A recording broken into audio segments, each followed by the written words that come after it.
नमस्कार दोस्तों, कैसे हो? उम्मीद कर सकता हूँ बहुत अच्छे होंगे। मैं राकेश याग आप सभी का स्वागत करता हूँ आपके अपने यूट्यूब चैनल ओम डिजिटल स्टडी पर। तो चलिए आज हम चर्चा करने वाले हैं लाइव स्टॉक असिस्टेंट 2016 का जो पेपर हुआ था उसके बारे में हम डिस्कस करने वाले हैं। जितने भी 2015, 16, 17, 18 जो भी मतलब पीछे के राजस्थान के अंदर जो एग्ज़ाम हुए हैं उनके अंदर जो साइंस के जो क्वेश्चन आए हैं वो मैं आपको करवा रहा हूँ। तो ये जो हमारी सीरीज़ है ये बहुत बेस्ट है आपके लिए। जैसे सर आपको करवा रहे थे जीके के, तो आपको बहुत बेनिफिट उससे हुआ था। तो इसी प्रकार से हम साइंस की जो इस प्रकार की सीरीज़ है वो भी आपके लिए लेके आए हैं। तो ये क्लास भी आपके लिए बहुत अच्छी साबित होगी। आप किसी भी एग्ज़ाम में पेपर देने जाओगे तो आपको यहाँ से प्रश्न जरूर मिलेंगे। प्रीवियस ईयर के जो आपके साइंस के क्वेश्चन है वो भी कंप्लीट हो जाएंगे और अच्छे से आप तैयारी भी कर पाओगे। इसके साथ साथ मैं आपको अन्य प्रैक्टिस भी करवाऊंगा जो प्रीवियस ईयर क्वेश्चन उनकी, और टॉपिक वाइज क्वेश्चन भी मैं आपको करवाने वाला हूं। तो बेफिक्र रहिए, अच्छे से अपनी तैयारी को जारी रखिए। ठीक है, चलिए स्टार्ट करते हैं आज। और आज हम बात करने वाले हैं लाइव स्टॉक असिस्टेंट 2016 के पेपर की। ठीक है, तो चलिए शुरू करते हैं। तो मैं आपको बता दूं इसमें जो क्वेश्चन है वो 41 से लेकर 56 तक जो क्वेश्चन है वो आपके साइंस के हैं। 41 से 56 तक जो क्वेश्चन है वो आपके साइंस के हैं। तो 41 नंबर क्वेश्चन से हम स्टार्ट करते हैं। ठीक है, चलिए शुरू करते हैं। 41 नंबर क्वेश्चन से अपना स्टार्ट होने वाला है। चलिए देखते हैं 41 नंबर क्वेश्चन। ये रहा आपका 41 नंबर क्वेश्चन। देखिए 41 नंबर क्वेश्चन आपके सामने है। ठीक है, अच्छा 41 नंबर क्वेश्चन बोल रहा है कि विज्ञान की वह शाखा, एक मिनट भाई, एक मिनट, हाँ 41 नंबर क्वेश्चन बोल रहा है कि विज्ञान की वह शाखा जो जोड़ों के अध्ययन से संबंधित है।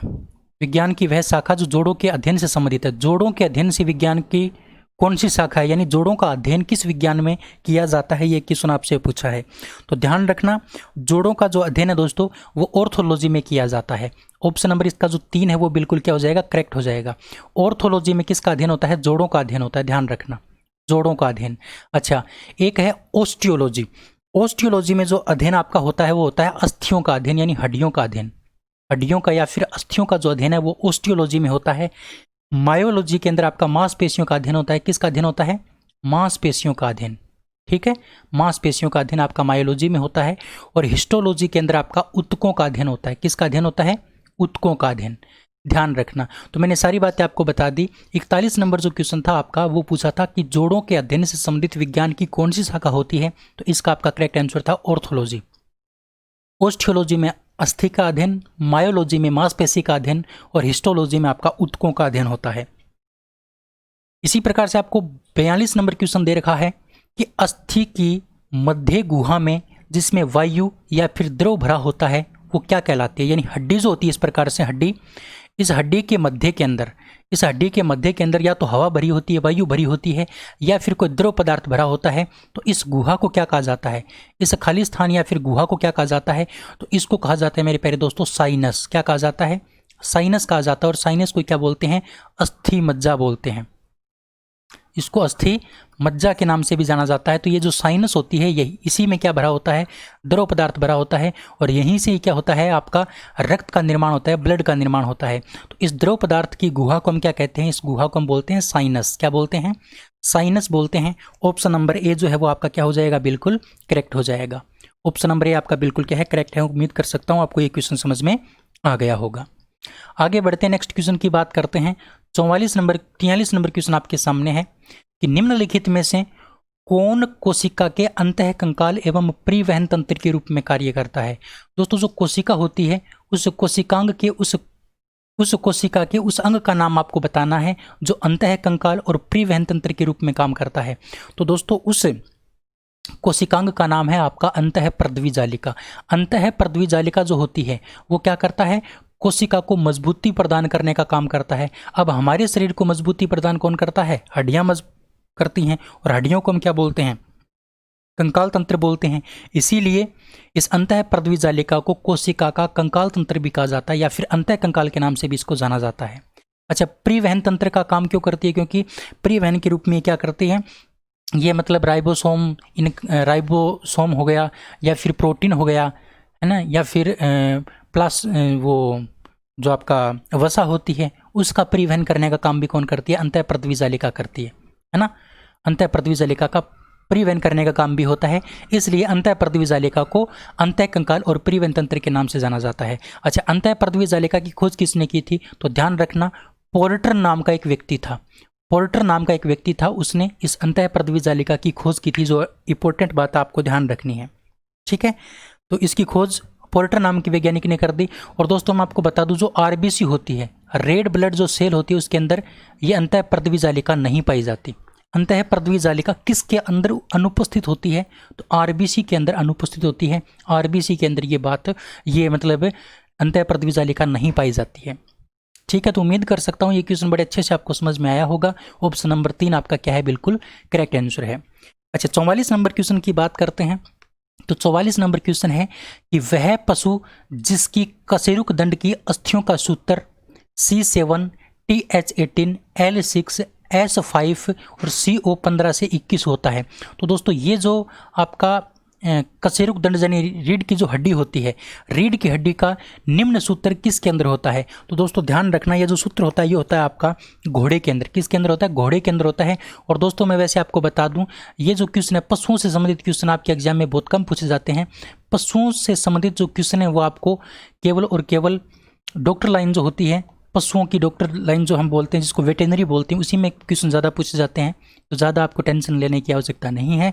इस प्रकार के क्वेश्चन आपकी नॉर्मल एग्जाम जैसे पटवारी हो गया, ग्राम सेवक हो गया, रीट हो गया, इनमें ये क्वेश्चन नहीं आते हैं आपके, ठीक है। तो आपको याद जरूर रखना है C7 TH18 L6 S5 और CO15 से 21 जो सूत्र होता है वो किसका होता है? ये घोड़े की कशेरुक दंड का सूत्र होता है, ठीक है ना। अच्छे से आपको ये बात ध्यान रखनी है। इसी प्रकार से अगर हम बात करते हैं 45 नंबर क्वेश्चन की, तो 45 नंबर क्वेश्चन है कि गोवंश के पशुओं में होती है, गोवंश के पशुओं में पसलियों की संख्या कितनी होती है? ये क्वेश्चन आपसे पूछा है। तो गोवंश के जो पशु होते हैं उनके अंदर पसलियों की जो संख्या होती है वो होती है आपकी 13 जोड़ी पंसलियाँ। कितनी जोड़ी पंसलियाँ होती हैं? 13 जोड़ी पंसलियाँ होती हैं। ध्यान रखना बड़े अच्छे से, 13 जोड़ी पंसलियाँ आपकी गायों में पाई जाती हैं या फिर गोवंश के पशुओं में पाई जाती हैं, ठीक है। तो ऑप्शन नंबर आपका 3 क्या है? बिल्कुल आपका करेक्ट है। उम्मीद कर सकता हूँ ये क्वेश्चन आपको समझ में आया होगा। 46 नंबर क्वेश्चन है कि शरीर की सबसे बड़ी तथा सबसे लंबी अस्थि का नाम बताइए। शरीर की सबसे बड़ी और सबसे लंबी अस्थि का नाम आपको बताना है। तो शरीर की सबसे बड़ी और सबसे लंबी अस्थि का नाम है आपका फीमर। ऑप्शन नंबर 2 आपका क्या हो जाएगा? बिल्कुल करेक्ट हो जाएगा। ऑप्शन नंबर 2 आपका बिल्कुल करेक्ट हो जाएगा। शरीर की सबसे बड़ी और सबसे लंबी अस्थि आपकी फीमर होती है और ये आपकी जांघ के अंदर पाई जाती है। कहाँ पर पाई जाती है? जांघ के अंदर पाई जाती है, आपको पता है। अच्छा, सबसे छोटी हड्डी का नाम क्या है? तो सबसे छोटी की अगर हम बात करते हैं तो कान की हड्डी होती है, कान की हड्डी, और उसका नाम होता है स्टेपीज। उस हड्डी का क्या नाम होता है? स्टेपीज। स्टेपीज नाम की हड्डी सबसे छोटी हड्डी होती है, कान की हड्डी होती है। ये कान के अंदर 3 प्रकार की हड्डियां पाई जाती हैं, उसमें जो स्टेपीज हड्डी होती है वो सबसे छोटी हड्डी होती है, और जांघ की जो फीमर हड्डी होती है वो सबसे शरीर की सबसे लंबी और सबसे बड़ी हड्डी होती है। उम्मीद कर सकता हूँ ये क्वेश्चन बड़े अच्छे से आपको समझ में आया होगा। आगे बढ़ते हैं। 47 नंबर क्वेश्चन आपके सामने है कि जुगाली करने वाले पशुओं में यथार्थ आमाशय होता है, यानी जो जुगाली करने वाले जो पशु होते हैं उनमें आमाशय किस प्रकार का आमाशय होता है? ये क्वेश्चन आपसे पूछा है। तो ध्यान रखना बड़े अच्छे से, ये बात आपको अच्छे से ध्यान रखनी है। जो 47 नंबर क्वेश्चन आपका है उसका जो करेक्ट आंसर होगा वो होगा ऑप्शन नंबर 4, एबोमेसम नाम का जो आमाशय होता है। या आप ये समझ सकते हो कि जो जुगाली करने वाले जो पशु होते हैं उनके आमाशय को क्या कहा जाता है? तो उनके आमाशय को कहा जाता है एबोमेसम। क्या कहा जाता है? एबोमेसम कहा जाता है। अब मैं आपको 2-3 बातें बताता हूँ। जुगाली करने वाले जो पशु होते हैं, जुगाली करने वाले जो पशु होते हैं उनको क्या कहा जाता है? उनको कहा जाता है रोमथंक। रोमथंक, ध्यान रखना। जुगाली करने वाले जो पशु होते हैं उनको रोमथंक के नाम से जाना जाता है, और जुगाली करने वाले जो पशु होते हैं उनके आमाशय को क्या कहा जाता है? उनके आमाशय को कहा जाता है मेरे प्यारे दोस्तों एबोमेसम। उसके आमाशय को तो एबोमेसम कहा जाता है, लेकिन उन खुद को क्या कहा जाता है पशुओं को, उन खुद पशुओं को कहा जाता है रोमथंक। उम्मीद कर सकता हूं ये बात अच्छे से आपको समझ में आई होगी। ऑप्शन नंबर 4 आपका क्या हो जाएगा, बिल्कुल करेक्ट आंसर हो जाएगा। ठीक है ना, ऑप्शन नंबर 4 आपका क्या होगा, बिल्कुल करेक्ट होगा। चलिए आगे बढ़ते हैं, अगले क्वेश्चन की बात करते हैं। अगला क्वेश्चन 48 नंबर क्वेश्चन आपके सामने है कि पिता से किसके अंदर अनुपस्थित होता है, निम्न में से पिता से किसके अंदर नहीं होता। तो पिता से जो होता है वो आपका घोड़ों में नहीं होता है। किसके अंदर नहीं होता है, घोड़ों में पिता से नहीं होता है, अन्य सभी में पिता से पाया जाता है। घोड़ों के अंदर पिता से नहीं पाया जाता है। जैसे अगर मनुष्य के पिताशय की अगर बात करते हैं तो मनुष्य का जो पिताशय होता है, इस पिताशय से क्या निकलता है, पितरस निकलता है। किसकी बात कर रहा हूं मैं, मनुष्य की बात कर रहा हूं। लेकिन ये क्वेश्चन तो आपका घोड़े के बारे में था, जो मैंने आपको बता दिया कि पिताशय घोड़े के अंदर नहीं पाया जाता है। लेकिन यहाँ पर हम मनुष्य की अगर बात करते हैं तो मनुष्य का जो पिताशय होता है उससे क्या निकलता है, पितरस निकलता है, जिसको हम पित्त बोलते हैं। और ये जो पितरस होता है इसमें 2 प्रकार के वर्णक पाए जाते हैं। एक प्रकार का वर्णक जो होता है उसका नाम होता है बिलीरुबिन, बिलीरुबिन नाम का एक वर्णक होता है। और दूसरा वर्णक आपका होता है बिलीविरिडिन, बिलीविरिडिन। यानी 2 प्रकार के वर्णक होते हैं आपके पितरस में। वर्णक का मतलब होता है रंग पैदा करने वाला। तो ये जो बिलीरुबिन जो होता है, ये बिलीरुबिन नाम का जो वर्णक है, इस बिलीरुबिन नाम के वर्णक के कारण ही क्या होता है, आपका जो मूत्र होता है, मूत्र का रंग पीला होता है। मूत्र का रंग जो पीला होता है वो किसके कारण होता है, इसे बिलीरुबिन के कारण होता है। और बिलीविरिडिन जो है ना, बिलीविरिडिन, इसके कारण, इस बिलीविरिडिन के कारण जो मल होता है, मल का पीला रंग होता है ना। तो ये दोनों बात आपको अच्छे से ध्यान रखनी है। मूत्र का पीला रंग बिलीरुबिन के कारण, यानी बिलीरुबिन वर्णक के कारण, है ना, ये बात आपको ध्यान रखनी है। बिलीविरिडिन क्या करता है, बिलीविरिडिन मल का पीला रंग पैदा करने में काम आता है। ठीक है, यानी ये जो बिलीरुबिन है ये यूरोक्रोम नाम का पदार्थ स्रावित करता है। और ये यूरोक्रोम ही क्या करता है, मूत्र का रंग पीला करता है। तो ये सारी बातें आपको पितरस के बारे में ध्यान रखनी है। और दोस्तों पितरस का पीएच मान भी आपसे पूछा जा सकता है। तो पितरस का पीएच मान आपका ध्यान रखना 7.7 होता है ना, 7.7 पितरस का मान होता है, पीएच मान। ये सारी बातें आपको पितरस के बारे में ध्यान रखनी थी।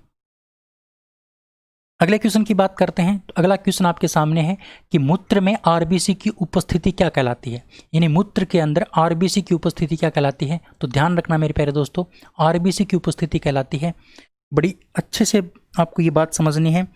जो आपका 49 नंबर क्वेश्चन उसका करेक्ट आंसर आपको हो जाएगा हिमेचूरिया।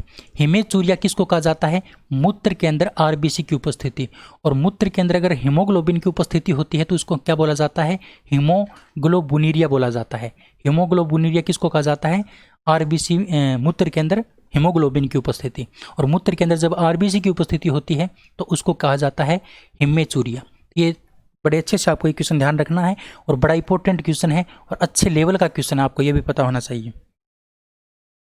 अगर हम बात करते हैं 50 नंबर क्वेश्चन की, तो 50 नंबर क्वेश्चन आपके सामने है कि न्यूट्रोफिल किसका भाग है।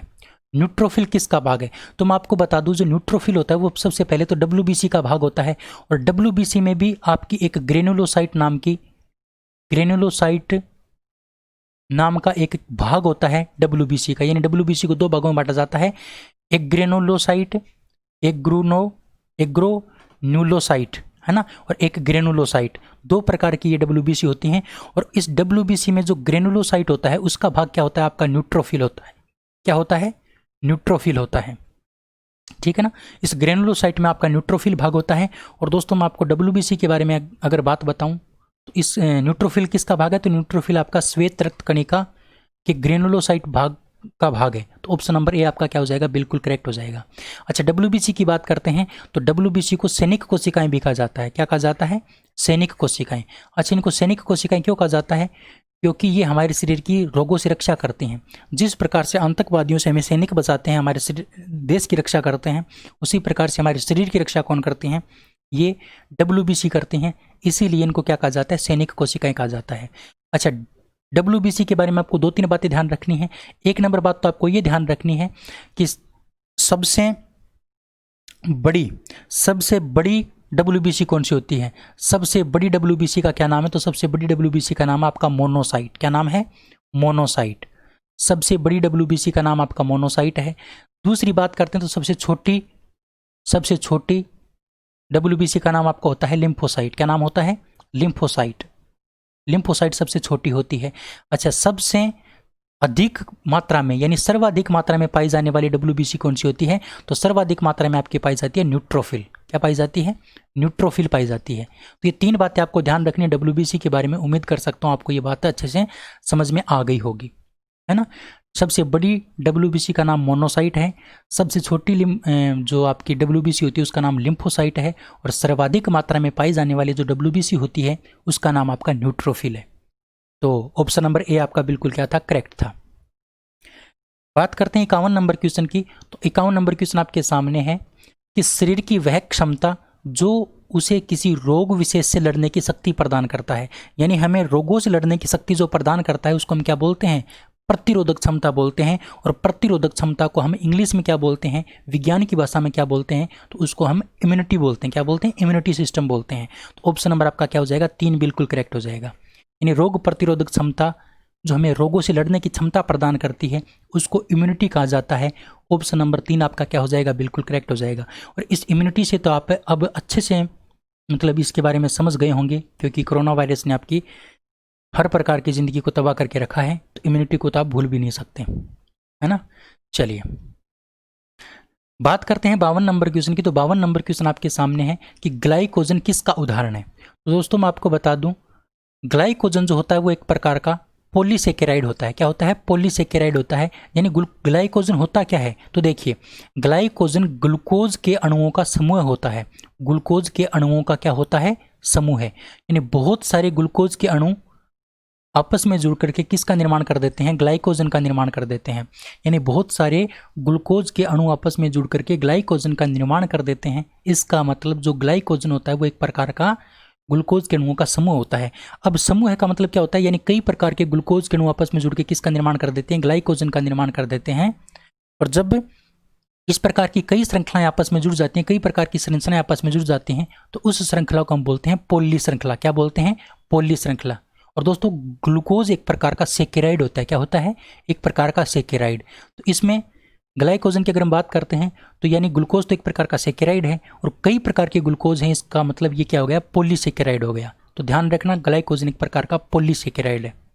अच्छा, इसके बारे में एक क्वेश्चन आपसे और पूछा जा सकता है कि जो मनुष्य होता है यानी जो मानव होता है, मानव के शरीर में जो भोजन होता है, भोजन, मानव के शरीर में भोजन किसके रूप में संचित रहता है? तो भोजन जो संचित रहता है मनुष्य के शरीर में वो किसके रूप में रहता है? तो ग्लाइकोजन के रूप में रहता है। किसके रूप में? ग्लाइकोजन के रूप में। तो ये बात भी बड़ी इंपॉर्टेंट है, ग्लाइकोजन के रूप में शरीर के अंदर क्या रहता है? भोजन संचित रहता है। इसकी आवश्यकता पड़ने पर हम क्या करते हैं? इसका उपयोग करते रहते हैं। तो ऑप्शन नंबर आपका जो डी है वो क्या है? बिल्कुल करेक्ट है। इसी प्रकार से हम बात करते हैं 53 नंबर क्वेश्चन की। तो 53 नंबर क्वेश्चन आपके सामने है कि एमिनो अम्ल संरचनात्मक इकाई है, यानी एमिनो अम्ल आपस में जुड़ करके किसका निर्माण करते हैं? तो बहुत सारे एमिनो अम्ल आपस में जुड़ करके प्रोटीन का निर्माण करते हैं। किसका निर्माण करते हैं? प्रोटीन का निर्माण करते हैं। कई प्रकार के एमिनो अम्ल आपस में जुड़ करके किसका निर्माण कर देते हैं? प्रोटीन का निर्माण कर देते हैं। इसका मतलब एमिनो अम्ल किसकी संरचनात्मक इकाई होती है? तो प्रोटीन की संरचनात्मक इकाई होती है। बड़ी सिंपल सी बात मैंने आपको बताई, उम्मीद कर सकता हूँ ये बात आपको समझ में भी आई होगी। आगे अगर हम बात करते हैं 54 नंबर क्वेश्चन की, तो 54 नंबर क्वेश्चन आपके सामने है।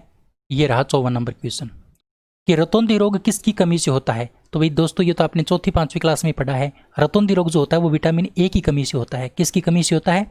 विटामिन ए की कमी से होता है। और सर्वाधिक विटामिन ए किसके अंदर पाया जाता है? तो ध्यान रखना, गाजर के अंदर पाया जाता है। किसके अंदर? गाजर में। गाजर में सर्वाधिक विटामिन ए पाया जाता है। अगर हम गाजर का सेवन ज़्यादा करते हैं तो हमारे रतौंधी रोग नहीं होगा, क्योंकि हमारे शरीर में विटामिन ए की पूर्ति हो जाएगी। अच्छा, विटामिन ए का रासायनिक नाम भी आपसे पूछा जा सकता है। तो विटामिन ए का जो रासायनिक नाम होता है वो होता है आपका रेटिनोल। रेटिनोल इसका रासायनिक नाम होता है। इसकी कमी से जो आपका रोग होता है उसका नाम आपको मैंने बता ही दिया, रतौंधी रोग होता है। तो ये दोनों बात आपको समझ में आ गई होंगी। गाजर के अंदर सर्वाधिक पाया जाता है। इसी प्रकार से हम बात करते हैं विटामिन सी की। तो विटामिन सी का जो रासायनिक नाम होता है वो तो होता है एस्कोर्बिक अम्ल। एस्कोर्बिक अम्ल इसका क्या है? रासायनिक नाम है। अच्छा, विटामिन सी की कमी से कौन सा रोग होता है? तो विटामिन सी की कमी से जो रोग होता है आपका वो होता है दोस्तों स्कर्वी रोग। कौन सा रोग? स्कर्वी रोग। स्कर्वी रोग आपका क्या है? इस विटामिन सी की कमी से होता है। अच्छा, विटामिन सी के बारे में 2-3 क्वेश्चन पूछे जाते हैं कि विटामिन सी का दैनिक स्रोत क्या है। विटामिन सी का दैनिक स्रोत क्या है, यानी हम ऐसा कौन सा पदार्थ खाएं जो हमारे घरों में उपलब्ध हो और जिससे हमें विटामिन सी भरपूर मात्रा में मिले। तो उसका नाम है मेरे प्यारे दोस्तों हरी मिर्च। हरी मिर्च से हमें क्या प्राप्त होता है, विटामिन सी प्राप्त होता है और ये एक प्रकार का दैनिक स्रोत है। अच्छा, क्वेश्चन आपसे ये पूछ ले कि सर्वाधिक किसके अंदर पाया जाता है विटामिन सी, तो सर्वाधिक पाया जाता है आपका बारबाडोस लीची में, बारबाडोस लीची में। अब आपने ये नाम सुना ही नहीं होगा, लेकिन दोस्तों मैं आपको बता दूं हाल फिलहाल में ही ये आंकड़ा जारी किया गया है कि जो विटामिन सी होता है वो बारबाडोस लीची में सर्वाधिक होता है और उसके बाद 2 नंबर पर आपका नाम आता है आंवला। आपने आंवला पढ़ा है, आपने इस बारबाडोस लीची को नहीं पढ़ा है। तो अब ध्यान रखना, अगर आपको ऑप्शन में बारबाडोस लीची दे रखा है तो सही आंसर आपका बारबाडोस लीची माना जाएगा। अगर ये नहीं है तब आपका उत्तर क्या होगा, आंवला होगा। ठीक है, तो ये बात आपको अच्छे से ध्यान रखनी है। उम्मीद कर सकता हूँ ये बात आपको समझ में आई होगी। इसी प्रकार से हम बात करते हैं विटामिन के की। तो विटामिन के के बारे में आपको एक बात ध्यान रखनी है, विटामिन के को रासायनिक भाषा में क्या कहा जाता है, तो नेफ्थोक्विनोन कहा जाता है। क्या कहा जाता है, नेफ्थोक्विनोन। यानी कहने का मतलब विटामिन के का रासायनिक नाम आपका नेफ्थोक्विनोन होता है। और दोस्तों इसकी कमी से जो रोग होता है उसको कहा जाता है हेमरेज रोग। हेमरेज रोग, हेमरेज रोग किस विटामिन की कमी से होता है, तो विटामिन के की कमी से होता है।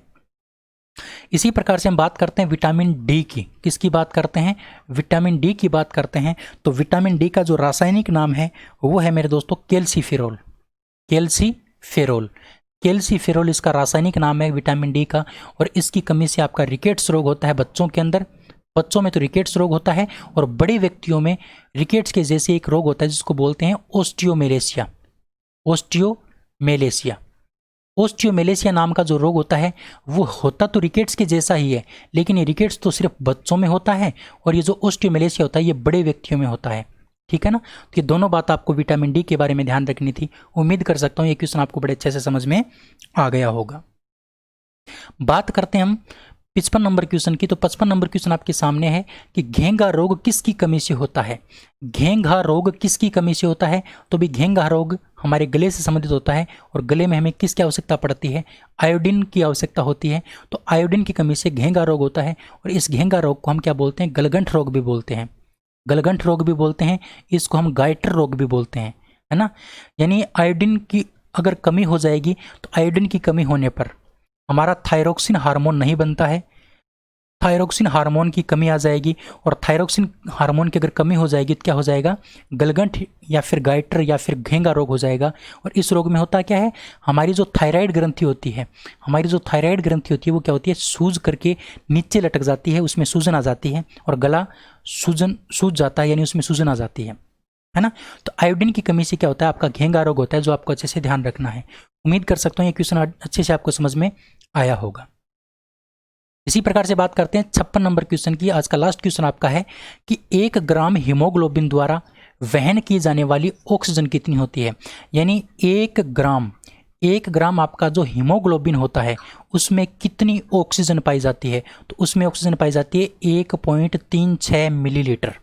1.36 मिलीलीटर कहने का मतलब ऑप्शन नंबर ए आपका क्या हो जाएगा, बिल्कुल करेक्ट हो जाएगा। अब ये आंकड़ा आपको ध्यान ही रखना पड़ेगा हीमोग्लोबिन के बारे में कि 1 ग्राम हीमोग्लोबिन में कितनी ऑक्सीजन होती है। तो 1 ग्राम हीमोग्लोबिन में आपकी 1.36 मिलीलीटर आपकी ऑक्सीजन होती है। अच्छा, हीमोग्लोबिन की अगर हम बात करते हैं तो दोस्तों हीमोग्लोबिन के अंदर कौन सी धातु पाई जाती है, क्वेश्चन आपसे पूछा जा सकता है। तो हीमोग्लोबिन के अंदर आपकी आयरन धातु पाई जाती है। कौन सी धातु पाई जाती है, आयरन धातु पाई जाती है। और इसी हीमोग्लोबिन के कारण हमारे रक्त का रंग क्या होता है, लाल होता है। रक्त का जो रंग होता है वो लाल होता है, वो किसके कारण होता है, वो इस हीमोग्लोबिन वर्णक के कारण होता है, जो आपको अच्छे से ध्यान रखना है। तो उम्मीद कर सकता हूँ क्वेश्चन आपको अच्छे से समझ में आए होंगे। दोस्तों आज मैंने आपको लाइव स्टॉक असिस्टेंट 2016 का पेपर मैंने आपको सोल्व करवाया है और इसमें जो साइंस के क्वेश्चन थे वो मैंने आपको सोल्व करवाए। उम्मीद करता हूँ आपको बड़े अच्छे से समझ में आया होगा और अच्छे से आपको इनको आपने सीखा होगा। उम्मीद कर सकता हूँ वीडियो आपको बहुत अच्छा लग रहा होगा। अगर आपको वीडियो अच्छा लग रहा है तो आप चैनल को सब्सक्राइब करके बेल आइकन को जरूर प्रेस करेंगे, वीडियो को लाइक करेंगे और कमेंट करके आप बताएंगे कि आपको कैसा लग रहा है ये वीडियो। ठीक है, और भी पेपर मैं आपके लिए लेके आऊँगा, रोजाना पेपर आपको मैं देता रहूँगा। आज की इस वीडियो में इतना ही। अगली वीडियो में फिर मिलेंगे, तब तक के लिए जय हिंद, जय Bharat, thank you, bye bye, thank you.